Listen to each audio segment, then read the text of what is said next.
September 1944.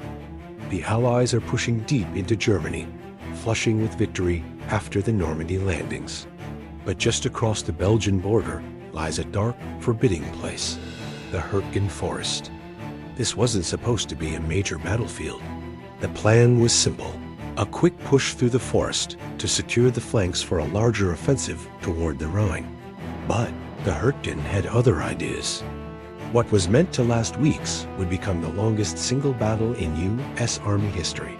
A brutal, soul-crushing stalemate that would last for nearly 5 months. Imagine a forest so thick its sunlight barely reaches the floor. The canopy is a dense web of interlocking branches, turning day into a perpetual twilight. The ground is a treacherous mix of steep ravines, slick mud, and later, frozen earth. This was the landscape that greeted the American GIS. The terrain itself became the enemy's greatest ally. Tanks, the spearhead of the Allied advance, were useless here. They'd get stuck in the mud, channeled onto narrow, heavily mined forest trails, becoming easy targets for German anti-tank guns. Radio signals couldn't penetrate the dense woods, isolating units and turning command and control into a nightmare. This battle would not be won by superior technology. It would be a primitive, brutal infantry fight. The American soldiers, many of them fresh replacements with little combat experience, were thrown against seasoned German defenders who knew this forest intimately. The Germans had turned the Hürtgen into a fortress, a key part of their formidable Siegfried Line. They constructed hidden bunkers, machine gun nests, and intricate webs of barbed wire, all perfectly camouflaged by the natural environment. Combat here was terrifyingly personal.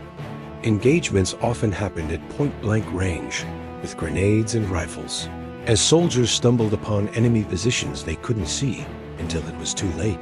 One of the most horrific features of the fighting was the tree burst. Artillery shells, both American and German, would strike the high branches of the massive fir trees. Instead of exploding on the ground, they'd detonate in the air, spraying a deadly rain of wooden splinters and hot shrapnel downwards. There was no escaping it. Foxholes offered little protection from this vertical onslaught. For the soldiers huddled below, the forest that was meant to provide cover became an instrument of death, with every artillery barrage turning the trees themselves into weapons.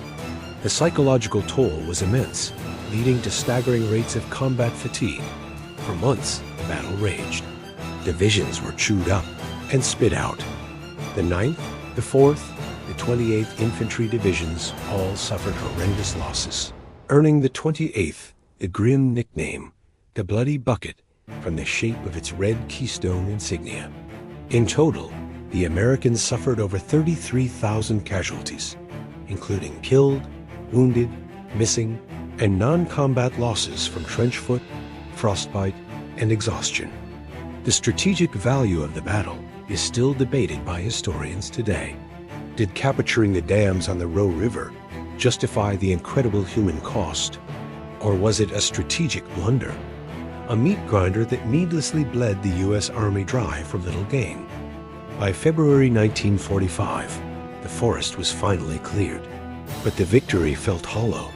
The Battle of Hürtgen Forest remains a dark chapter in American military history, a grim testament to the horrors of war when strategy fails and courage is thrown against an unforgiving landscape. It was a brutal education in forest warfare, and its high cost in men and materiel left the American forces depleted and exhausted, just as the Germans were secretly preparing for their last great gamble of the war, the Battle of the Bulge. The ordeal in the Green Hell was over, but its lessons and its ghosts would linger for a lifetime. Thanks for watching. If you found this piece of history compelling, please like this video and subscribe to our channel for more stories from the past. See you next time.